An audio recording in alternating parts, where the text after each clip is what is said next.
with affirmative 257. House Resolution number 989 are hereby adopted.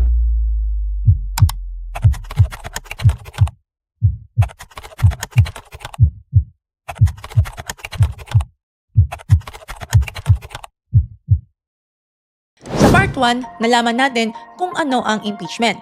Sa Part 2, nalaman natin kung paano gumagana ang proseso. Ngayon sa Part 3, pag-uusapan natin ang pinakamahirap na tanong. Bakit na-void ang unang impeachment? Ito ang version na talagang kailangan mong marinig. Para maunawaan ang nangyayari ngayon, kailangan nating bumalik sa 2025. Noong February 2025, unang na-impeach si Vice President Sara Duterte ng House of Representatives.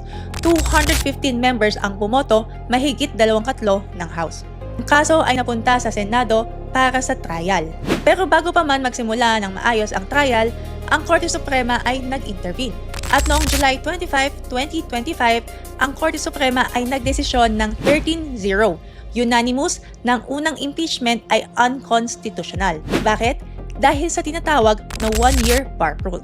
Ano nga ba ang one-year bar rule? Sa ilalim ng Article 11, Section 3 of 5 ng ating konstitusyon, kapag nagsimula na ang impeachment process laban sa isang opisyal, walang bagong impeachment complaint ang pwedeng i-file laban sa parehong opisyal sa loob ng isang taon. Ang layunin ng rule na ito ay para protektahan ang mga opisyal mula sa paulit-ulit na political harassment. Noong December 2024, 3 complaints na ang na-file bago pa man ang opisyal na impeachment. Ang Korte Suprema ay may natuklasan na dahil hindi na ilagay ng House ang mga complaints na ito sa order of business sa loob ng required na timeline, ang mga complaints na iyon ay naging initiated na ayon sa batas. At iyon ay nag-set ng one-year bar. Ibig sabihin, ang opisyal na impeachment ng February 2025 ay lumabas sa loob ng one-year bar period. Kaya, unconstitutional, void. Ang Korte Suprema ay hindi nagsabi na walang kaso laban kay VP Sara. Hindi nila sinabi na inosente siya. Sinabi nila ang proseso ay may technical constitutional flaw. At sinabi rin nila pagkatapos ng one-year period, pwede nang mag-file ng bagong complaint. Paano pinaghandaan ng House ang ikalawang impeachment? Noong February 6, 2026 ang araw ng pagkatapos ng expiration ng one-year bar.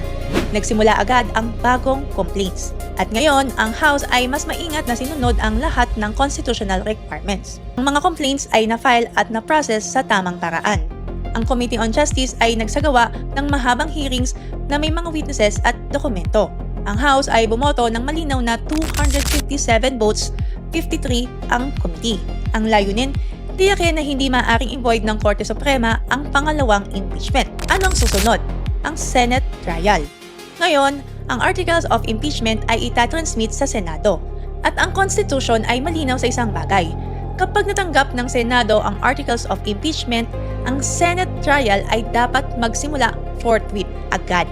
Hindi bukas, hindi susunod na buwan, forthwith. Para makonvict, para matanggal sa pwesto, kailangan ng 2/3 ng lahat ng miyembro ng Senado.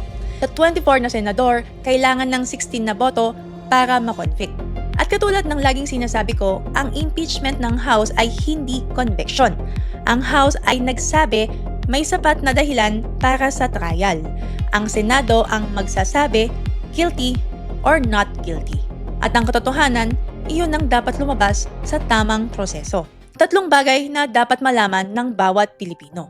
Una, ang impeachment ay hindi katibayan ng pagkakasala at ang kawalan ng conviction ay hindi katibayan ng kalinisan. Ang trial ang magbibigay ng mas malinaw na larawan. Pangalawa, ang checks and balances ay gumagana kapag ginaganap ng bawat sangay ng gobyerno ang kanilang constitutional duty. Ang House ay ginawa ang kanilang trabaho, ngayon ang Senado ang may hawak ng susunod na hakbang. Pangatlo, ang lahat ng ito, ang impeachment, ang Senate trial, ang Supreme Court intervention ay mga mekanismo ng ating demokrasya. Hindi ito katibayan na may mali sa ating sistema. Ito ay katibayan na ang sistema ay gumagana. Sa dulo ng 3 part ng series na ito, ang gusto ko lang maiwanan sa inyo ay ito. Ang isang may alam na mamamayan ay hindi kailanman malilin lang. Unawain ang proseso, suriin ang mga ebidensya at huwag hayaan ang emosyon ang mag-decide para sa iyo. Kung may natutunan ka sa 3 part ng series na ito, i-share mo ito sa 10 taong nakikita mong kumukuha ng balita ngayon ng puno ng emosyon at walang konteksto.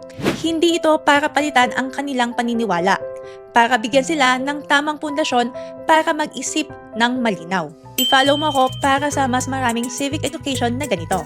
This is your nagmamahal, Lara Ventura.